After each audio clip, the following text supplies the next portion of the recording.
Hi everybody, my name is Jim. I'm the owner of Sprague Woodturning. Welcome to my channel. So I went up to my firewood pile and saved a maple crotch. Now this has got some issues, there's no doubt about it. So it's got this big flat spot, and we'll throw some other pieces of wood in here to cover off that so we don't have a huge resin pour. But as you can see, I mean, it's got some really cool figurative grain. So it should be very interesting when it's cast. So we'll cast this in some resin. This is actually a good example of now that I'm doing resin, I can work with these pieces where before, you probably could have got a pepper mill out of this, pepper mill blank, but for the most part, it was firewood to me. But now that we're doing resin, these are some of the coolest pieces that I make now. So yeah, along with this, and we'll do something to address that flat edge. Maybe I'll take some Burl. This is maple Burl again. And anyway, we'll put it in there, and that way we're not eating up so much resin. Anyway, that's this week. Hopefully you enjoy the video. If you haven't subscribed, please consider doing so. Anytime I get a thumbs up on my videos helps with the analytics. And of course, sharing my videos on your social media platforms is absolutely crucial to the success of this channel. Anyway, let's get over the bench and I'll show you what I want to do with this to get it ready for casting. All right, so I'm not a huge fan of this big flat area. Before we do anything though, let's just take this piece over and round it on the bandsaw, and then we'll see how big of a piece we need to cut out of these to make things look the way they should be. Probably what I'm going to do is take my cut saw sander that goes on my grinder and chop this up and break into these straight edges. Hopefully that way it looks more natural.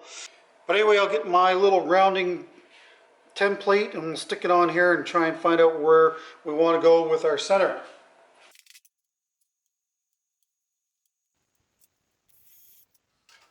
So this is my rounding jig. As you can see, I put some tuck tape on it. That makes the surface more slippery. I would like to maybe glue down a laminate or something to that effect in the future, but for now this is a decent solution, and things don't stick as badly on it. If you don't have one of these discs, I recommend getting one.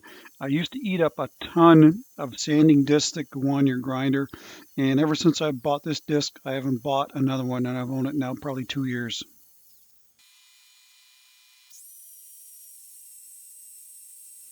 It does leave behind a rough surface, so I'm just cleaning up with 60 grit here just to blend things in and make things look more natural. And then, of course, the wire brush in the drill is very effective as well.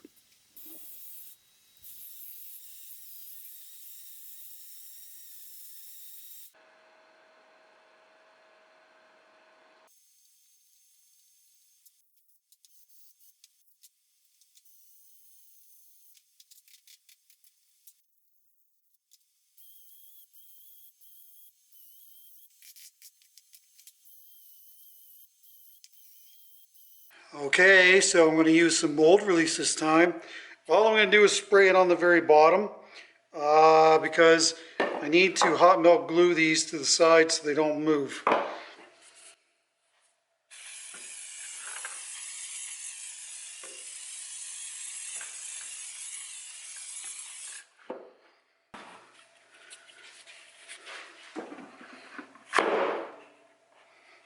So I've cleaned up 4 of these for little fillers.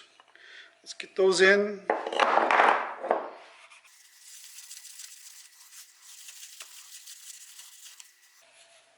I'll just clean them with a little bit of denatured alcohol so that the glue will stick to the sides.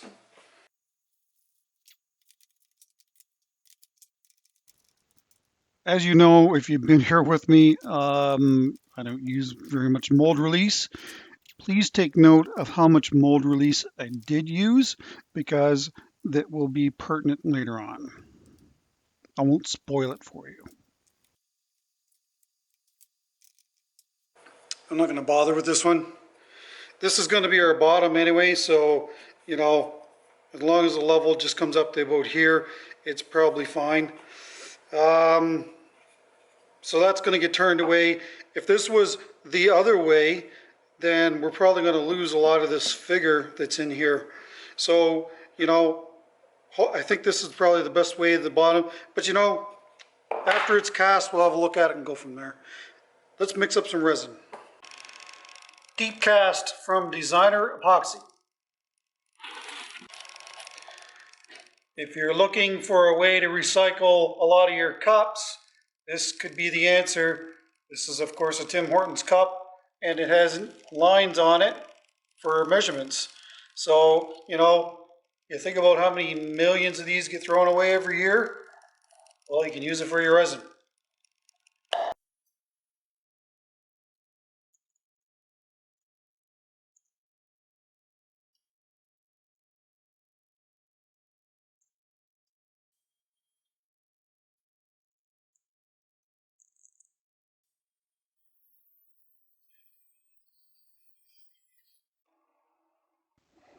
Using the pearl dyes here, I think I only used it once before, and you'll see when I actually put some into the bucket, it just wasn't a deep enough color for me. So, you know, I end up adding a little bit of extra dye from the pearl black, or sorry, I guess it was silver black that I used. Those dyes, you know, they're great for you want something that's totally translucent, but I just needed a little bit more, so that's why I went with the silver black.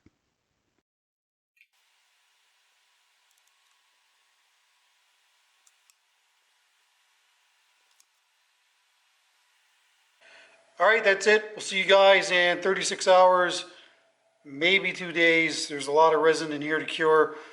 Hopefully it doesn't get too hot, and hopefully we don't get any cracks. But if we do, we'll cross that bridge when we get there. See you in a couple days. All right, let's open this up. See what we got.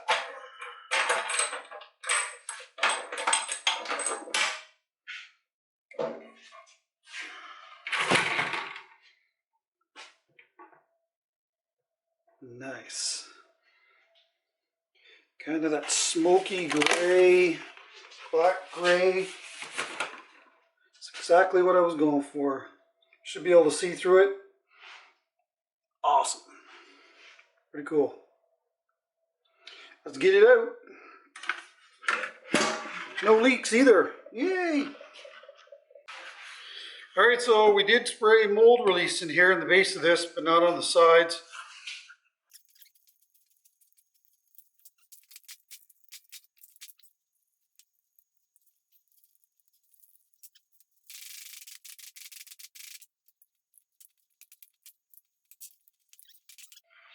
Alright.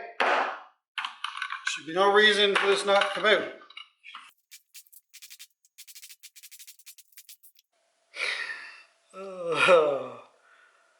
It's just amazing.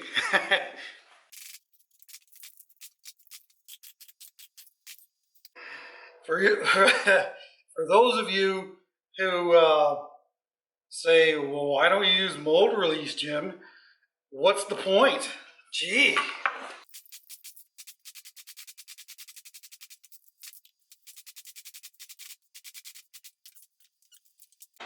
Just so you know, I'm hitting this with all I got.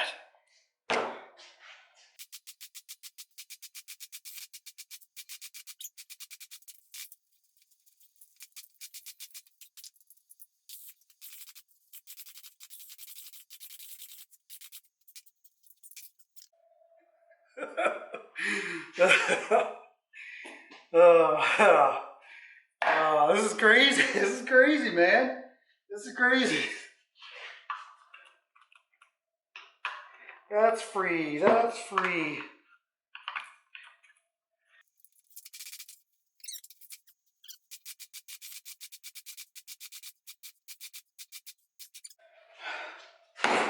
No more Mr. Nice Guy.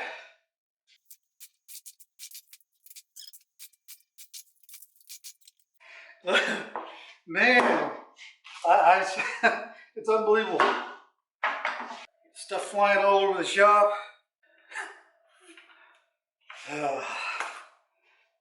Bigger screwdriver.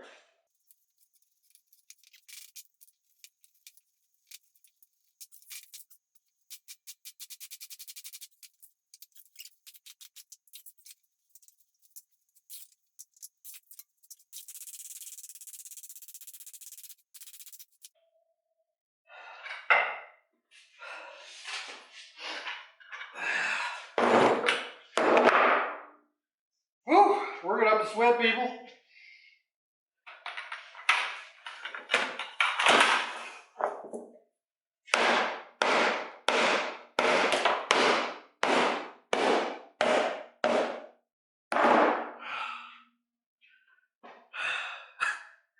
I think it finally broke loose. Oh, that's crazy.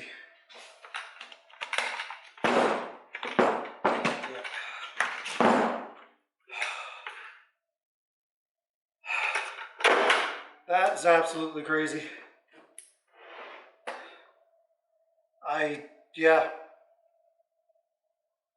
I guess maybe that mold release I got is garbage. Because it just, I don't know. I don't know why that would stick so bad. Full of tuck tape, which it shouldn't stick to, but it still did here.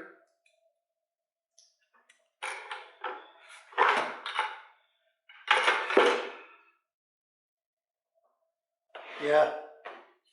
I don't know.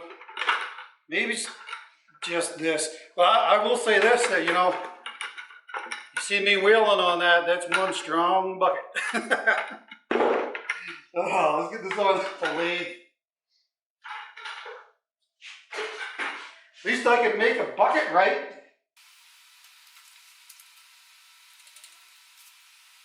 475. 475.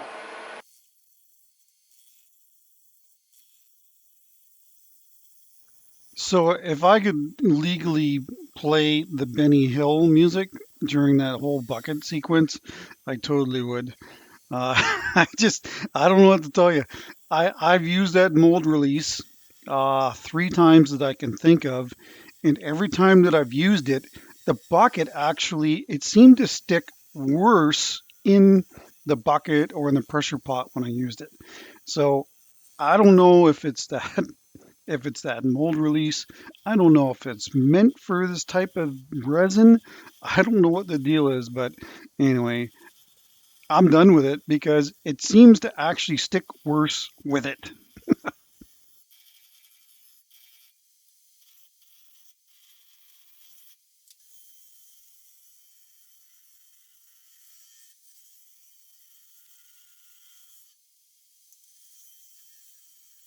So anyway, back to turning. Here I'm using the Hercules, and I've been kind of switching back and forth between the gouge and the Hercules. But I think the majority of this project is done with the Hercules.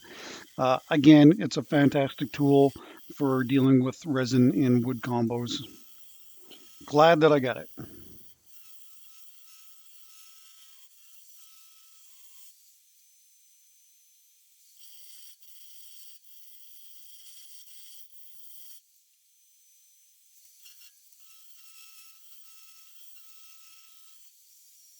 750, 750.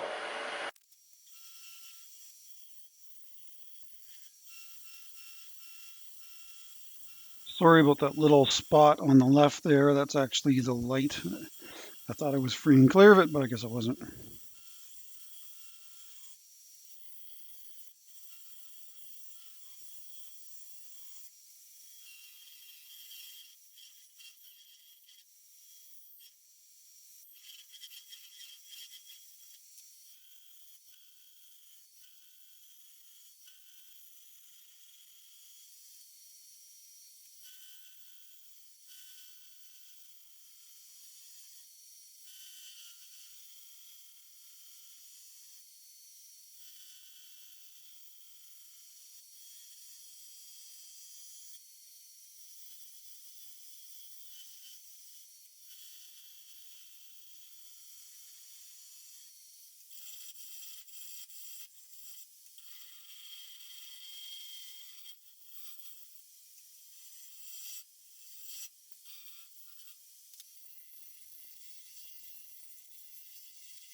So I'm just going to try and balance things up best I can before we turn this around and do the coring on it. That way, hopefully take a lot of the vibration out of it when we do core.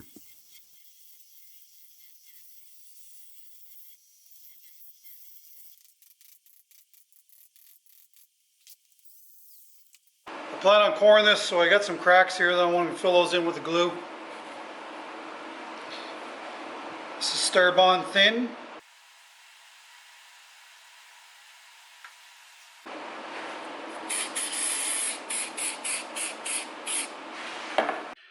All right, so I guess I never really mentioned that I was going to core this blank, but I am. So I actually went and bought the #1 knife set for my coring rig from One Way. This is the Korpro Cutter.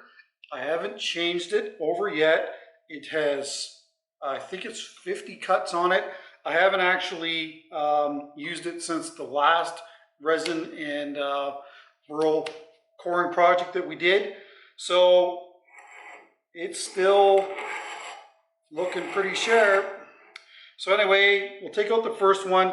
I don't know if we'll do this one for this video, but I certainly will do the second one because it's, I don't know, probably close to 8 inches in diameter. So anyway, yeah, enjoy. 475.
So I'm just going to jump in here and say that it's important that you don't actually cut these cores right off. If you do, because there's resin in them, they can be quite brittle. So if it does happen to, go flying across the shop and hit something, there's, a pretty legitimate chance that it's going to crack. Most of these coring tools, of course, are used when roughing out, so green wood. So green wood's got a lot of flexibility to it. So if it comes flying out of the core that it's in and hits something, it's probably going to be fine. But when you're dealing with dried wood, it certainly can be an issue, especially with the resin in it. One other thing of note, the very top edge of those bowls is razor sharp. So if you happen to touch that edge when the lathe is spinning, there's a very good likelihood that you're going to get cut by the bowl. All right, so I can definitely feel that the cutter's not as sharp as it was originally, but it's still cutting. I mean, look.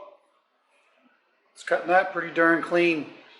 So I'm gonna stay with it until I find that it's just not gonna cut anymore, and then I'll flip the cutter itself and then get hopefully another 60, 70 cuts. I don't know. So anyway, that's 52 cuts on one cutter, on one cutting edge so far. Here I'm prepping the core for the waste block. I'm just going to cover this briefly. I've had a few people contact me in regards to this method, and they said they've been having issues. And I think some of them are just using glue guns for the hot melt glue. If you use an electric frying pan where there's lots of volume, you shouldn't have any issues. I know I don't. This is just glue that I get from Canadian Tire here in Canada, and I've never had any issues.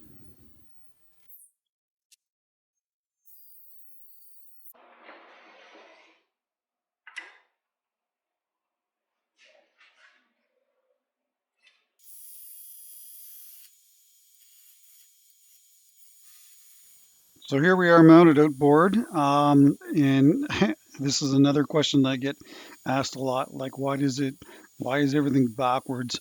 And it's because I'm left-handed and I turn on the outboard end of my 20-inch General. The 20-inch General has left-hand threads on the outboard end. So if you're left-handed, I would really strongly recommend getting a lathe like this, either this model or certainly I don't think this is the only lathe that has left-hand threads on the outboard end, but for me, it is comfortable to move it to the outboard end, and that's why it's like this.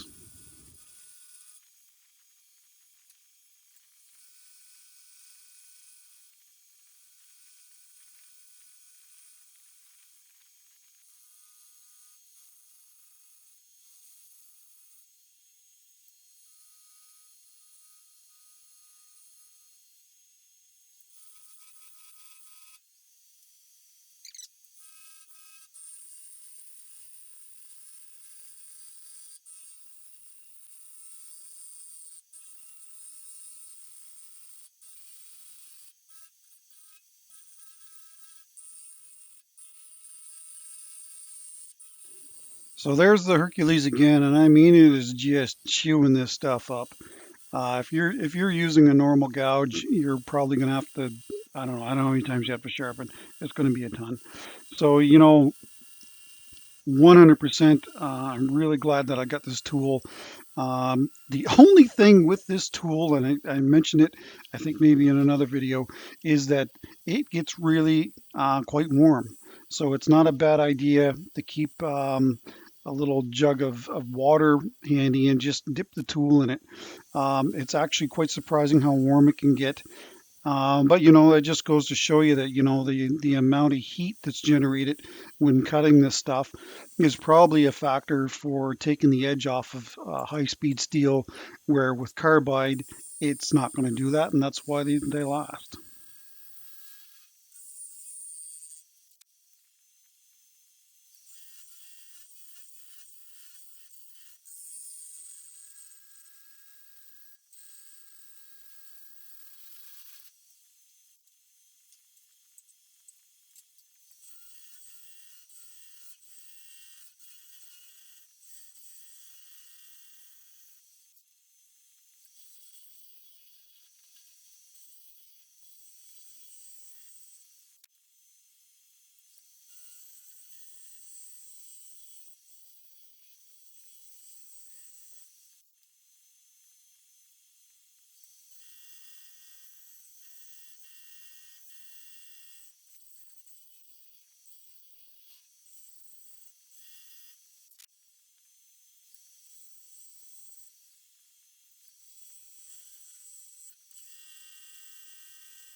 All right, well, here we are. We're still a little thick in the very bottom here, but this wall thickness I'm relatively happy with. But you know, we've got some voids, some areas that didn't get filled in. It's actually a crack right here. And of course, this must have been all blocked off so that, you know, the epoxy couldn't get to it. There's a few little spots on the backside as well.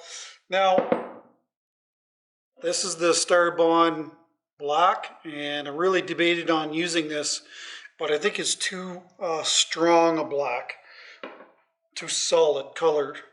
So I mixed up a little bit of the pigment with the thin CA glue. I don't know if you can see it there or not. And I think this is going to be a better choice to do this. So I'm just going to put it in any of the voids we've got and hit it with the accelerator, and then we'll be able to get back on the lathe.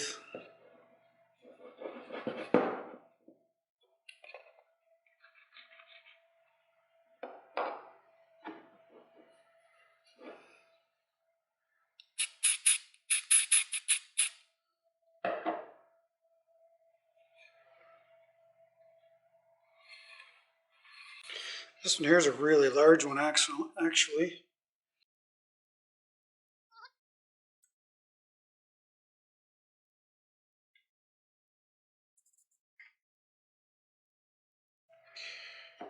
Of course, I'm just using the accelerator from Starbond to set it. I do find when you do it in areas like this that are quite deep, you know, you're going to need to leave it sit for a half hour or so. Hopefully, sometimes maybe even longer for it to set up properly.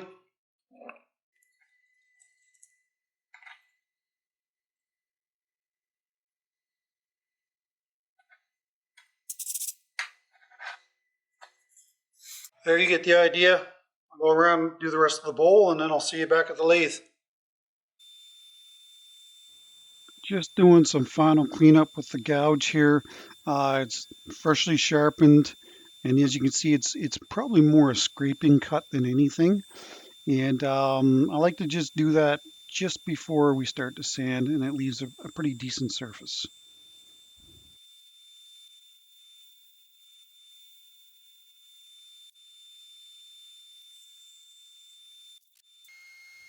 Sanding from 60 to 800 with the 3.5-inch dimple discs from sandpaper.ca. And there's a link in the description for 10% off your next order. Use code INLAYJIM.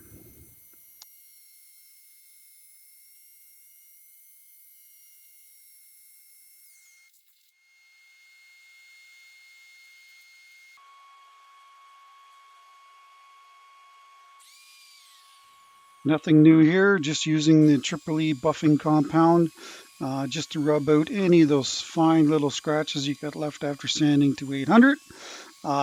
It's actually a very effective way, and it leaves the resin pretty much flawless prior to putting finish on.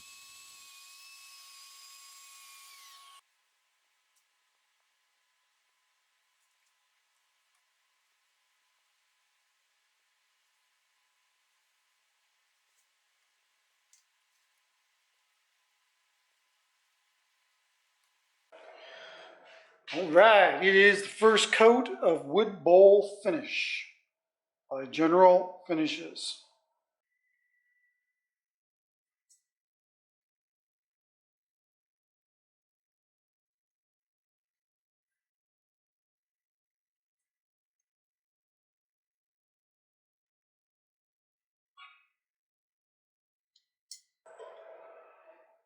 Yes, sir. This will definitely take 3 coats. Pretty stuff.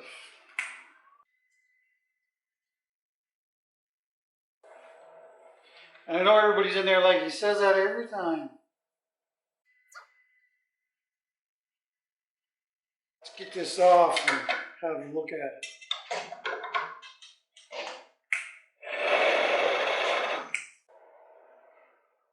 Check out that pearl. Wow.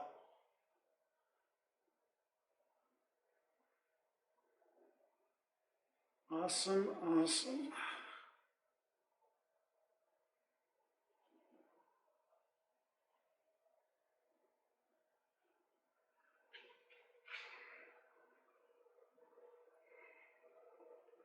All right, see you guys in there tomorrow.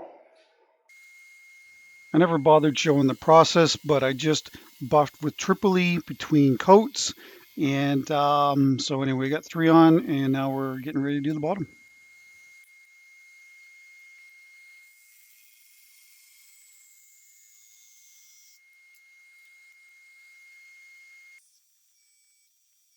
So you just seen me cutting off the core there.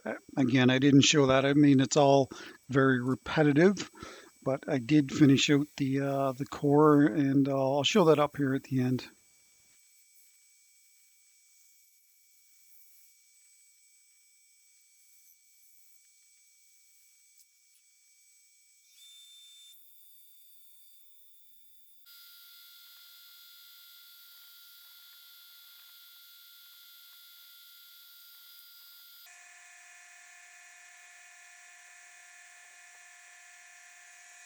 All right, let's have a last little look at our bowls before we go. So shiny. You have 3 coats of wood bowl finish. That's what the inside looks like. There's the foot. Again, I'll tilt that so it's not reflecting off the lights. A rainy day here, so it's hard to see. Here's our 2 of our 3 burl pieces. And you know, the black pearl dyes that we used here are just, I really think that it really contributes to this. Again, I used the silver black because I wanted it a little darker than what the pearl dyes were doing for me. So that's why I went with that. And I mean, I just love that pearl. It is translucent. You can see through it. And if I had a light in behind her, you'd be able to see it, but it's actually pretty translucent. Again, you know, I know I say this a lot, but I'm amazed that the end grain on that one part of the crotch, I mean, all the cracks that were in there, that epoxy, and I think it's because the deep cast, you know, it's got such a long open time, it allows it to flow into all these areas. Hardly had to do any filling at all. Right down in the very center of it was really the only place that we needed to use a little bit of glue. But I mean, it's an absolutely fantastic look, and I definitely love this type of pigment, and we're certainly going to be seeing more of this on the channel. Yeah, I mean, that right there. It's all the ticks in the box for me. So, like I said, 10.5 by 3.5. Here is the largest core. It ended up being 7.5 by 1 3/4. Nothing to write home about. And actually not very much resin in it either. One little spot right here that goes all the way through. There was some bark inclusions down further inside. Excuse me. That I couldn't get rid of. So, you know, you can kind of feel it in the bowl because the bark, of course, is softer than the rest of it. So, you know, that's why it's important to remove all that bark. That way you get good adhesion too. I don't think this is ever going to come apart. It's not really big enough. But, you know, it's got some really big splits that were all filled in by the resin, and it did a fantastic job. There's the very bottom on this one. And, you know, in the future, so here's the core that came out of that, the smallest one. You know, it's 5 by 3/4. And, you know, really not much you can do with this. Maybe a lid on something. But if these two were together still, you could have a fairly large casting that you could use as a lid on a lidded vessel or anything like that. So, you know, that's a consideration to think about in the future. That wasn't a very deep casting, so you know, we managed to get a couple of pieces out of it. And you know, to be perfectly honest, you know, that smaller bowl is probably worth about $80.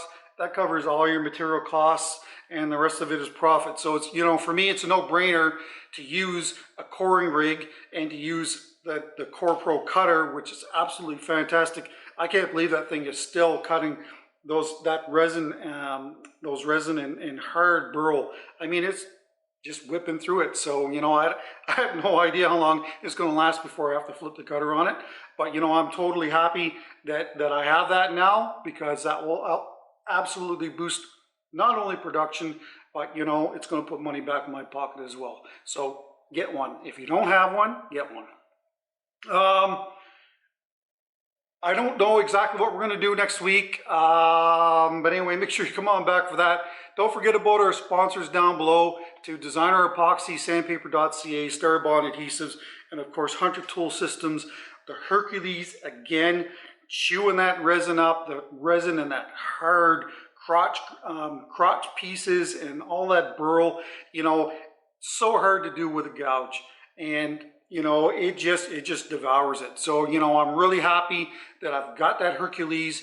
Even if you're only going to use it as a roughing tool to get to where you want to be, trust me, if you're not a turner and you've never, or a turner and you never turn anything like this, it is really hard on the body. Those hard materials will really kind of eat you up, your joints and all that kind of business. So the sooner that you can get down to finishing cuts, the better, and the quicker, of course, the better as well. So anyway, check out the Hercules. If you buy one and you're doing, especially if you're doing these resin combinations, you will not be disappointed, I guarantee it. So anyway, I guess that's it. Of course, you know, my channel is growing, and it's all because of you guys in there. So if you haven't subscribed, please consider doing that. It certainly helps out my channel. You know, the bigger subscription base that I have, I can go to other sponsors and say, look, you want to sponsor my channel? And that way, you know, we can maybe get some discount codes back to you guys. So, you know, if you haven't subscribed, please consider doing that. And of course, that thumbs up is absolutely crucial as well for the analytics.